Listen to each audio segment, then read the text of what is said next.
On November 12, 1942, in Richmond, California, a monumental achievement in industrial production unfolded.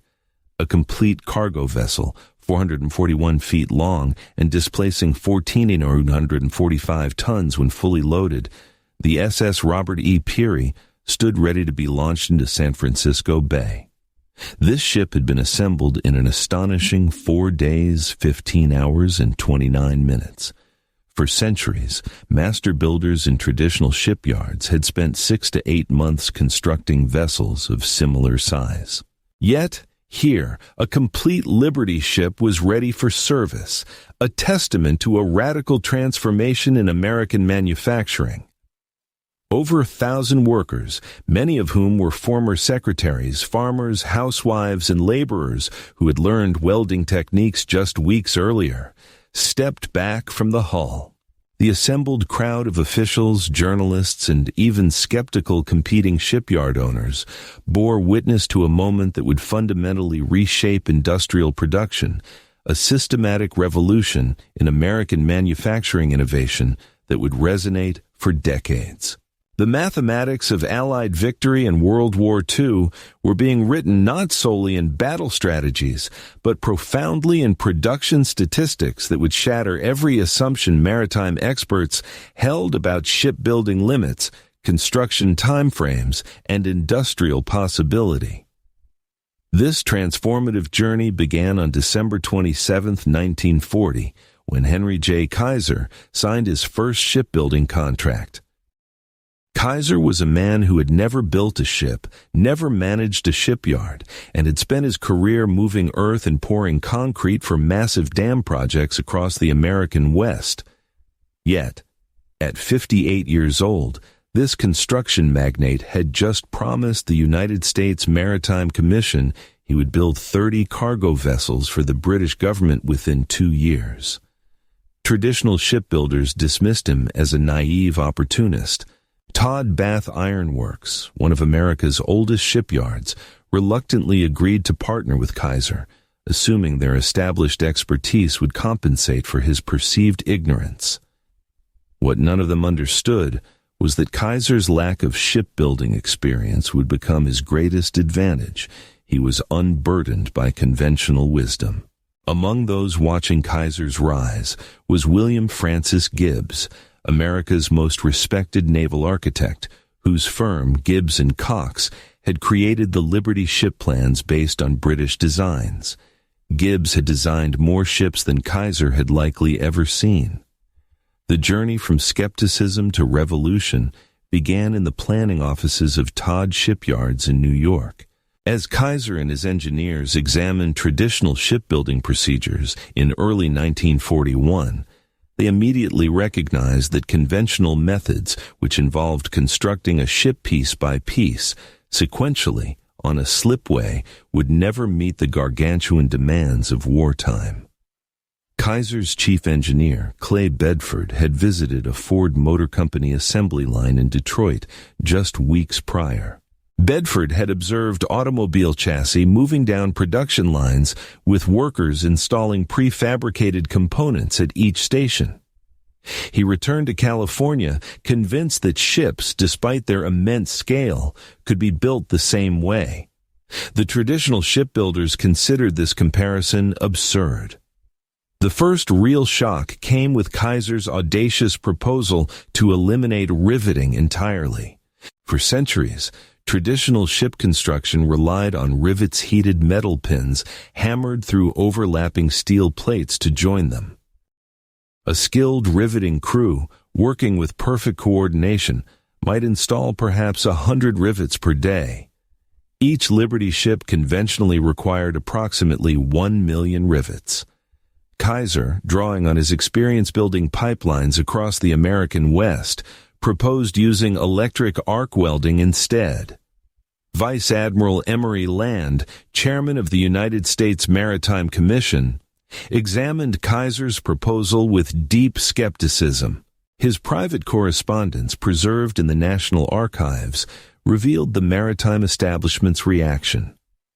Welding has never been proven reliable for hull construction at this scale. The British Navy forbids welding on warship hulls. Kaiser is proposing we bet America's supply lines on an unproven technology. Yet, land also recognized the dire desperation of the Allied cause. German U-boats and surface raiders were sinking Allied shipping faster than traditional shipyards could replace vessels. In 1941 alone, approximately 3.6 million tons of Allied shipping would be lost to the ocean floor from all causes. Britain was literally starving, their supply lines choked. American shipyards using conventional methods required an average of 230 days to build a single cargo ship. At that pace, the Allies would lose the Battle of the Atlantic before American industry could adequately respond. The decision to approve Kaiser's contract represented not confidence in his unconventional approach, but dire necessity. The Richmond shipyard, a sprawling industrial complex, rose from empty mudflats between January and December 1941. Kaiser's construction crews, experienced in building dams and highways, erected a facility that horrified traditional maritime engineers. Instead of the massive gantry cranes and longitudinal building ways that characterized established shipyards, Richmond featured something entirely different. The yard was laid out like an automobile assembly plant. Open areas for prefabrication surrounded 7 parallel building ways. Railroad tracks crisscrossed the facility, designed to move massive steel sections weighing up to 150 tons. Overhead cranes capable of lifting entire ship sections stood every 100 feet. John Riley, chief naval architect for Bethlehem Steel Corporation and a 30-year veteran of shipbuilding, visited the Richmond yard in May 1941. His inspection report, marked confidential at the time, contained both technical criticism and grudging admiration. Kaiser has violated every principle of efficient shipyard layout I learned in 3 decades of experience. His prefabrication areas are too large. His crane capacity is absurdly excessive. His building ways are too short. Yet, I must admit the facility is designed for exactly what he claims: rapid assembly of prefabricated sections. The arrival of workers provided the next phase of revolutionary change. Traditional shipyards recruited from established maritime communities where skills passed from father to son across generations. Kaiser advertised in newspapers across America, offering wages 20% above standard industrial rates and promising to train anyone willing to work. The first groups arrived in Richmond in August 1941. The simplification of complex tasks into repeated simple operations, borrowed directly from assembly line manufacturing, proved devastatingly effective. By October 1941, Kaiser employed over 1,000 workers in Richmond, with fewer than 200 having any previous maritime experience. Traditional welders spent 4 years as apprentices, learning comprehensive skills. Kaiser's instructors taught specific techniques for specific tasks in approximately 2 weeks.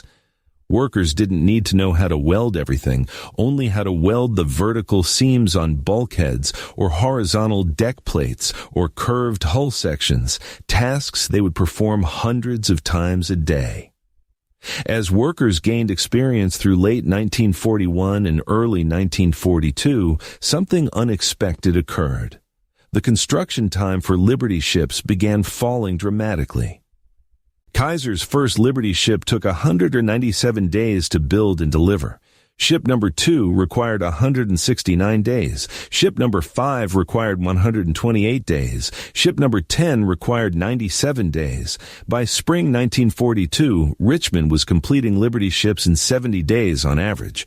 Traditional shipyards watched with growing alarm as this untrained workforce achieved production speeds that matched and soon surpassed their own highly skilled crews. The prefabrication approach that traditional builders had dismissed proved its power. Instead of building ships from keel to deck in sequence, Kaiser's yards fabricated entire sections simultaneously across the facility, while one crew assembled a bow section in the prefabrication area. Other crews built stern sections, deck houses, engine rooms, and bulkheads in parallel. When sections were complete, massive cranes lifted them onto the building ways where welding crews joined them together.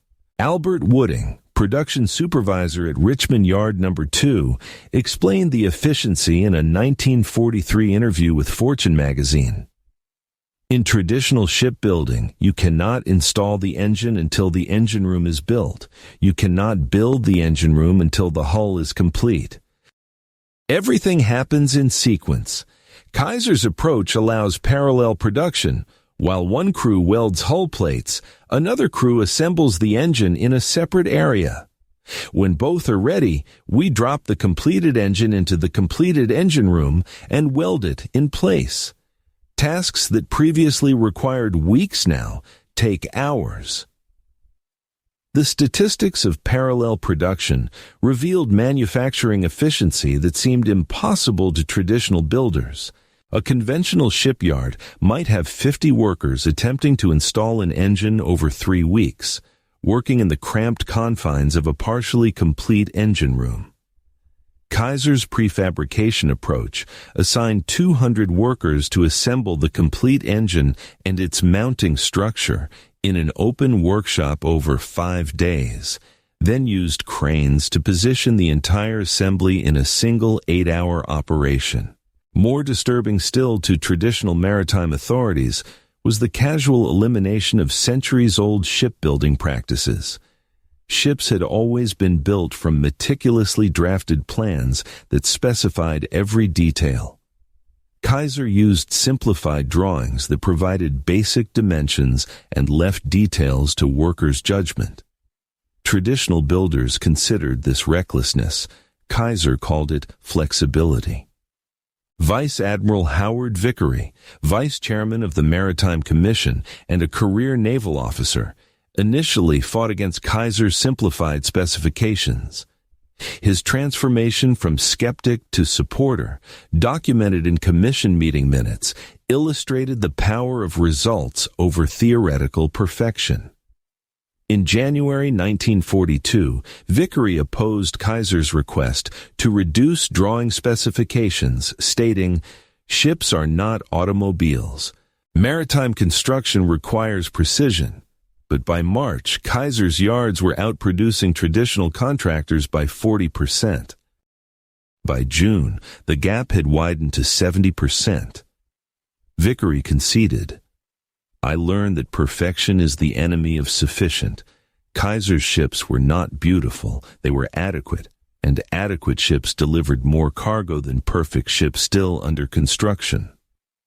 As construction speeds increased through spring and summer 1942, a fierce but friendly competition developed among Kaiser's 7 shipyards spread across California, Oregon, and Washington. His son Edgar, who served as vice president and general manager, overseeing all Kaiser shipyards with a particular focus on the 3 Pacific Northwest facilities, managed the Oregon Shipbuilding Corporation in Portland. Clay Bedford oversaw the Richmond yards in California. The 2 men, both driven and ambitious, began an informal contest to see whose facility could build ships faster. The race between Richmond and Portland became a public spectacle through fall 1942. Newspapers published updates like sports scores. Competition records fell repeatedly until Oregon Shipbuilding built the SS Joseph N. Teal in just 10 days in September 1942.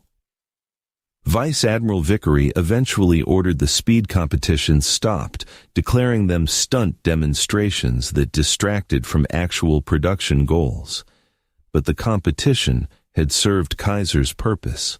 Workers across all 7 yards now believed that extraordinary speed was not merely possible, but expected. November 1942 brought the ultimate demonstration. Vice Admiral Land, visiting Richmond to inspect production, made an offhand comment to journalists that was overheard by Clay Bedford. The admiral remarked that Liberty ship construction had improved remarkably, but noted that the recent speed records still paled compared to what mass production had achieved in other industries. Bedford took the comment as a direct challenge. He proposed to Vice Admiral Land that Richmond Yard No. 2 would attempt to build a complete Liberty ship from keel laying to launch in under 10 days, cutting the Joseph N. Teal's record in half.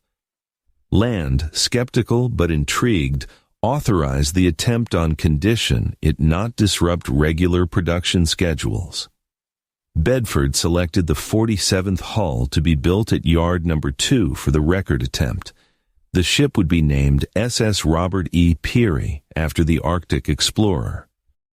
Starting Sunday, November 8th, at 1 minute past midnight, over 1,000 workers operating in carefully coordinated shifts began something unprecedented in maritime history.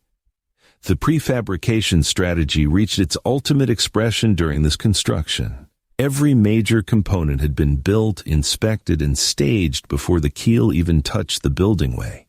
The bow section, comprising more than 50 individual pieces, had been fully welded and equipped with anchor hardware, chain lockers, and forward crew quarters before assembly began. The stern section included the completed steering gear, propeller shaft, and aft crew spaces. 4 complete cargo holds, each a massive rectangular structure of steel, were weighted and ready to be lifted into position.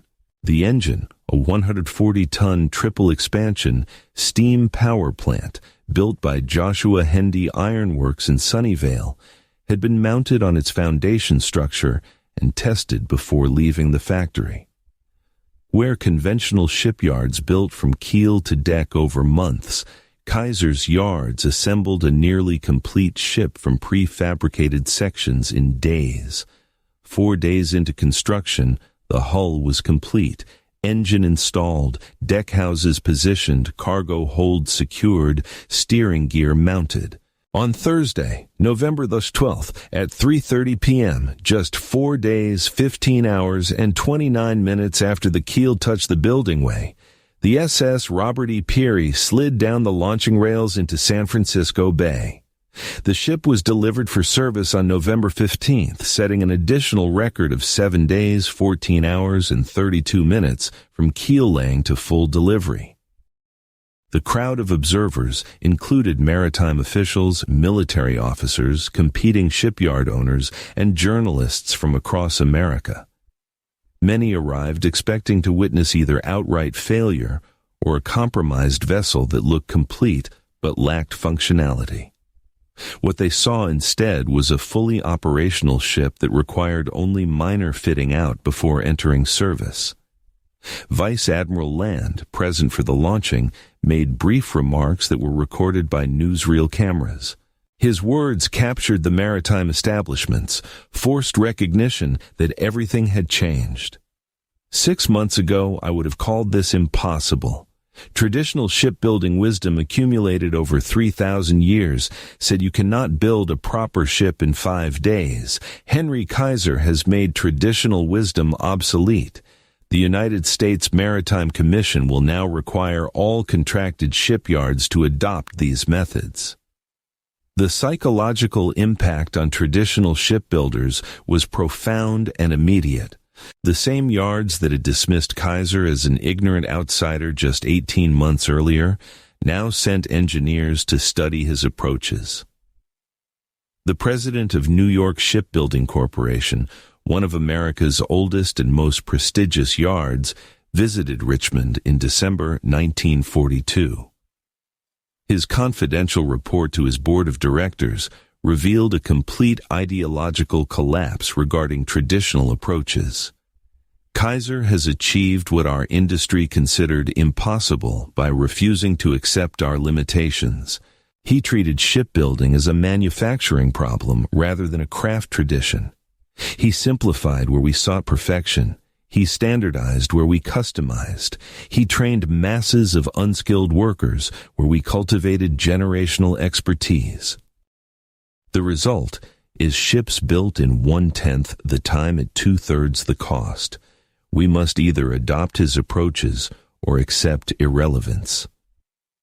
By early 1943, Kaiser's influence had fundamentally transformed American maritime production.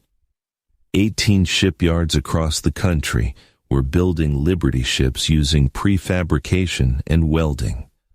Average construction time had fallen from 230 days initially to just 42 days by mid-1943. The United States was launching 3 Liberty ships daily, generating more tonnage than German submarines could sink. But perhaps the most devastating challenge to traditional maritime authority came from the quality and composition of Kaiser's workforce. The tens of thousands of women, minorities, and untrained workers who had built these ships represented a direct repudiation of the old guild system that had dominated shipbuilding for centuries. At peak production in 1944, Kaiser's 7 yards employed approximately 96,000 workers. Of these, over 4,000 were women, representing a remarkable percentage of female industrial workers. By mid-1944, women comprised 27% of Richmond's production workforce. The 3 Northwest Kaiser yards alone employed over 30,000 women by 1944. African American workers numbered in the tens of thousands, employed in skilled positions including welding, fitting, crane operation, and even supervisory roles, a level of workplace integration unusual for 1940s America. The democratization of skilled work that Kaiser enabled carried implications far beyond wartime production. By proving that complex manufacturing could be performed by trained workers rather than requiring generational craft expertise, Kaiser's shipyards challenged fundamental assumptions about labor, skill, and industrial organization. Christmas 1943 provided another powerful demonstration of Kaiser's transformed industrial culture. While traditional shipyards observed the holiday with 1 or 2 days off, Kaiser's facilities maintained production schedules. But rather than simply demanding work, Kaiser's organization provided Christmas celebrations that acknowledged worker sacrifices. At the Richmond yards, management arranged for Christmas dinner to be served in the facility cafeterias, with turkey, ham, and all traditional accompaniments provided free to workers on shift. Local churches sent carolers. The Richmond Municipal Band performed. Kaiser himself visited the yards, shaking hands with workers and personally thanking them for their service. By mid-1944, Kaiser's 7 shipyards had produced over 800 Liberty ships. But the influence of his approaches extended far beyond his own facilities. The 18 American shipyards building Liberty ships had collectively produced 2,400 vessels by this point. Victory ships, a larger and faster design that supplemented Liberty production from 1944 onward, were built using the same prefabrication and welding techniques. The total American maritime production between 1941 and 1945 exceeded 5,500 vessels, representing approximately 53 million tons of shipping. The scale of production was staggering to contemporary observers and remains impressive by modern standards. Commander Joseph Kenworthy of the Royal Navy, assigned to the British Admiralty delegation in Washington, watched American production with admiration and envy. His official reports to the Admiralty, declassified in the 1980s, captured the British perspective on American industrial dominance. The United States is building merchant shipping at a rate that exceeds the combined capacity of the rest of the world. Kaiser alone produces more tonnage monthly than the entire British shipbuilding industry. The approaches are crude by Admiralty standards. The ships are inelegant, but they float. They carry cargo, and there are thousands of them.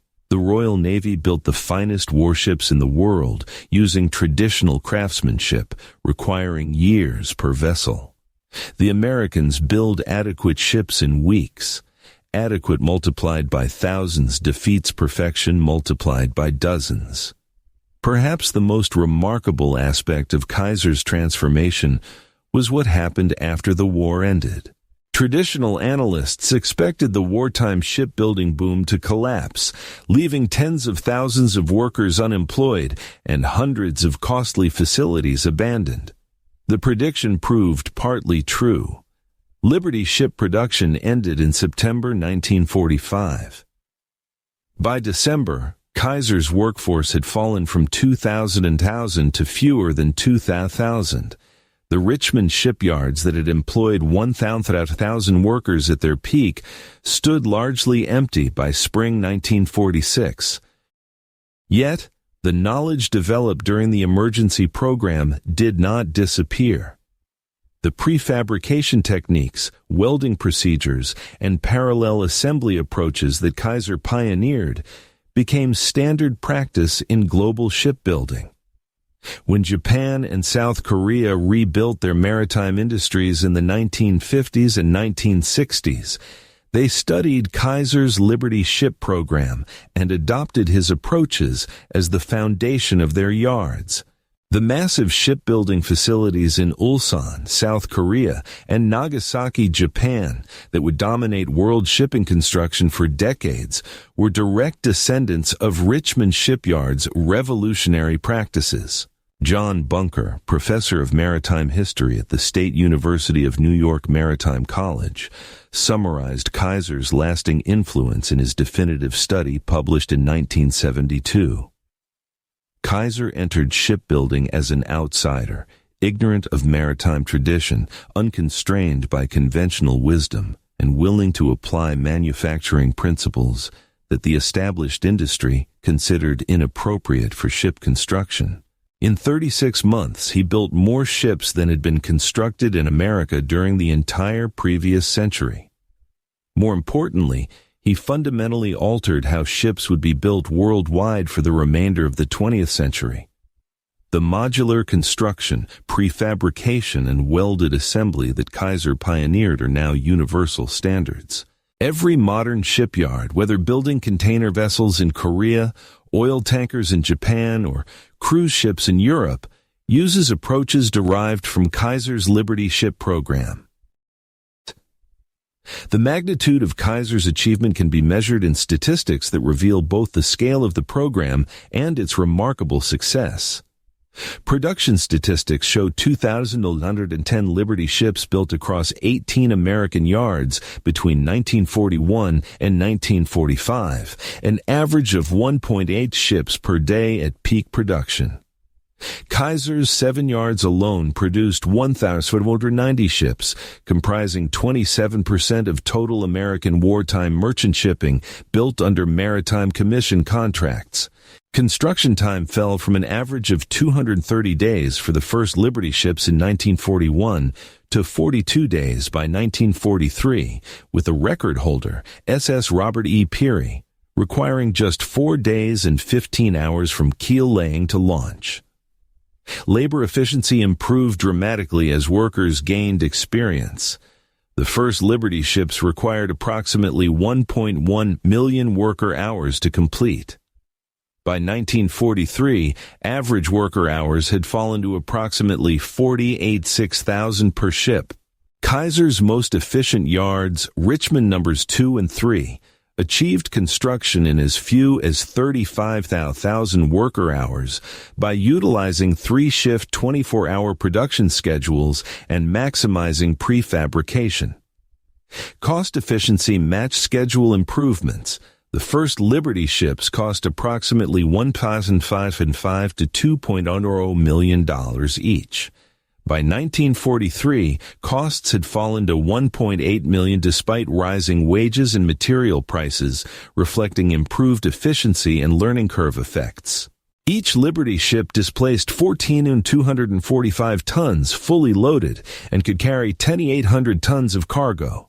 The vessels could transport 2,140 jeeps, 440 tanks, or 230 million rounds of ammunition in a single voyage. Powered by triple expansion steam engines that were deliberately old-fashioned but reliable and easy to manufacture, The ships achieved speeds of 11 knots, adequate for convoy operations. Training efficiency proved equally remarkable.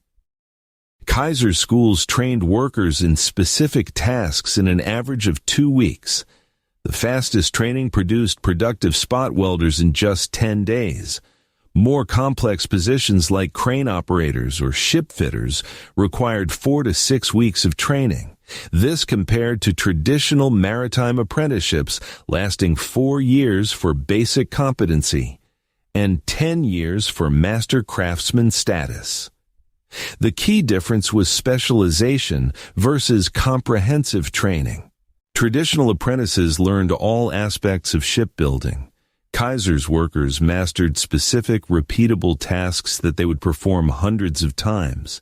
The battle casualty rates among Liberty ships demonstrated their effectiveness, despite initial skepticism about rapid construction approaches.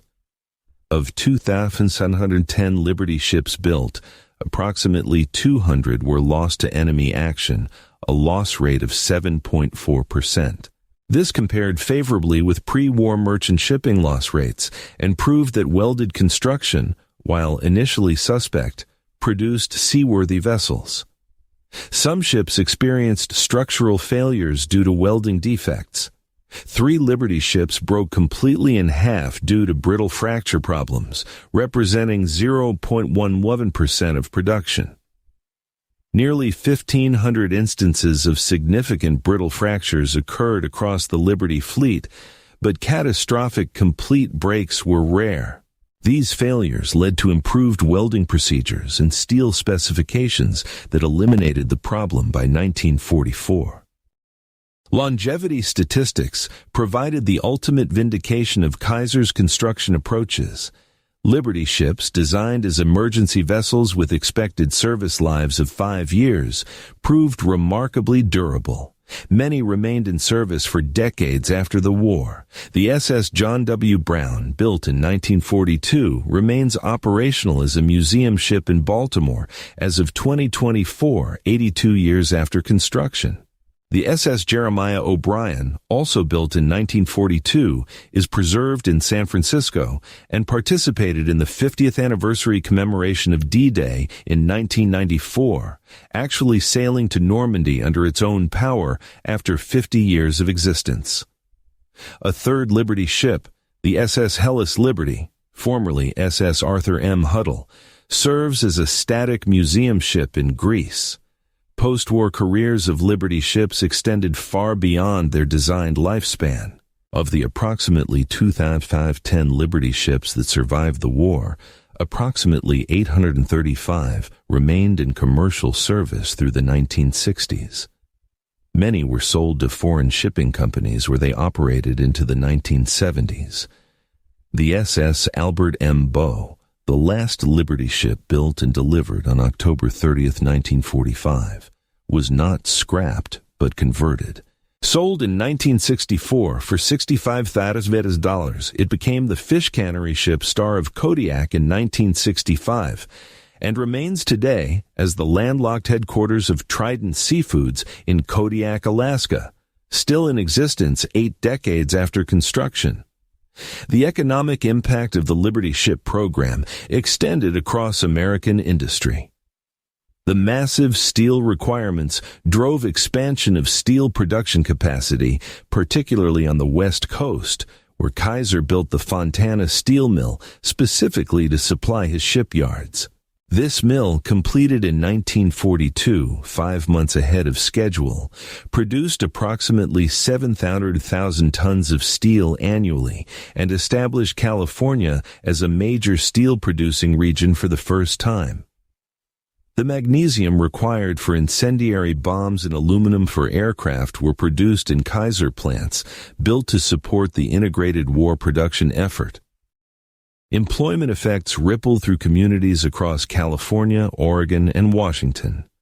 The city of Richmond, California, grew from a population of 23,000 in 1940 to over 100,000 by 1943, driven entirely by shipyard employment.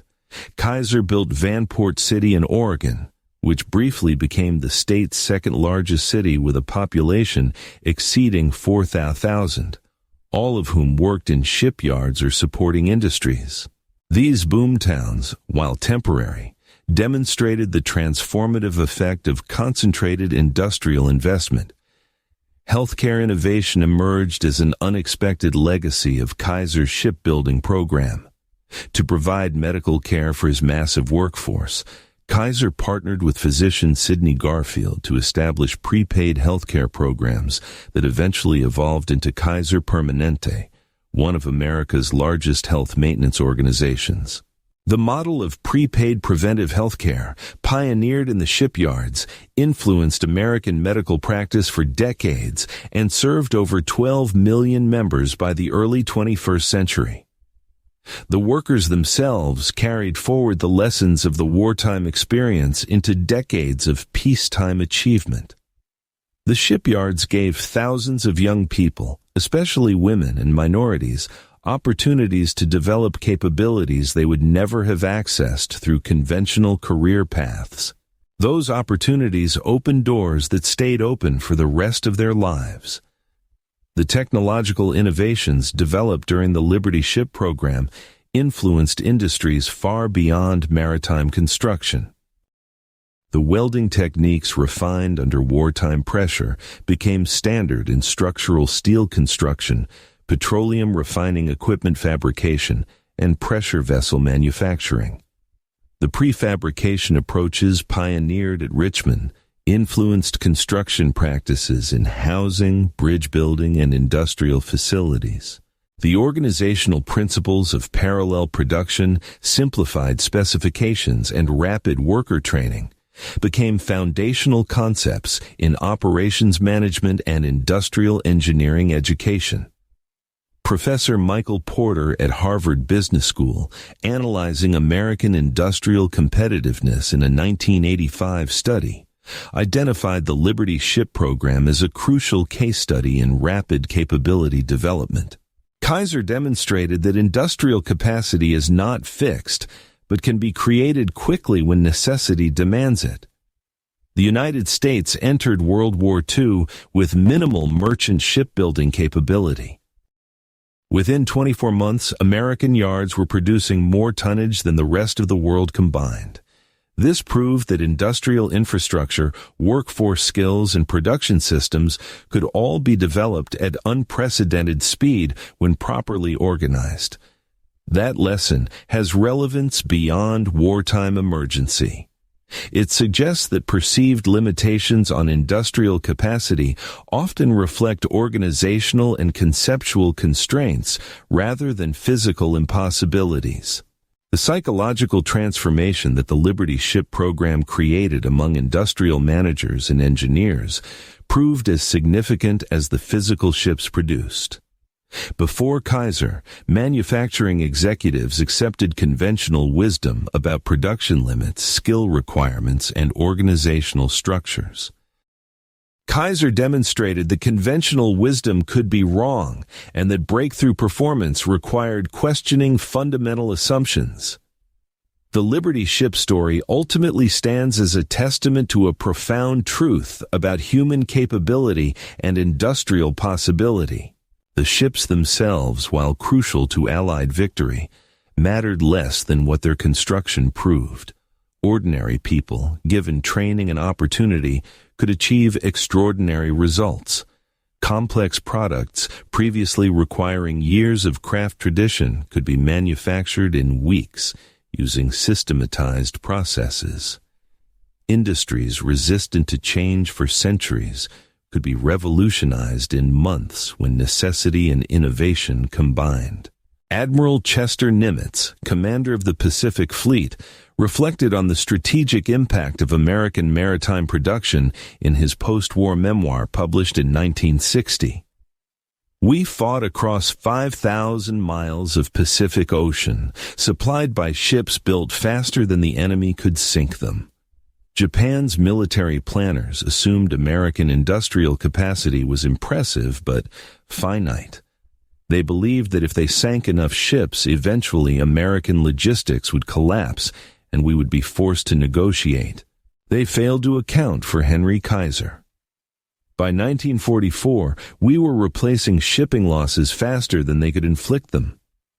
The mathematics of attrition favored the side that could build 3 ships daily over the side that could sink 2 ships daily. Industrial capacity, not martial valor, determined the outcome. The Pacific War was won in the shipyards of Richmond, Portland, and Baltimore, as much as on the beaches of Iwo Jima and Okinawa. In the end, Kaiser's greatest achievement was not the 490 ships his yards produced, but the transformation of what industries believed possible. The SS Robert E. Peary, built in less than 5 days, stood as tangible proof that tradition did not equal truth, that conventional wisdom could be questioned, and that revolutionary improvement required revolutionary approaches. The maritime establishment that dismissed Kaiser as an ignorant outsider in 1940 spent decades after 1945 studying and implementing his techniques. The young workers who learned to weld and fit and fabricate carried those skills and that confidence into peacetime careers that rebuilt America's post-war economy.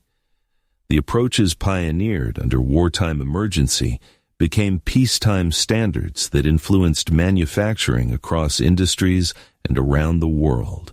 The story of how one civilian's approach made Liberty ships appear in days instead of months is ultimately a story of transformation through demonstration.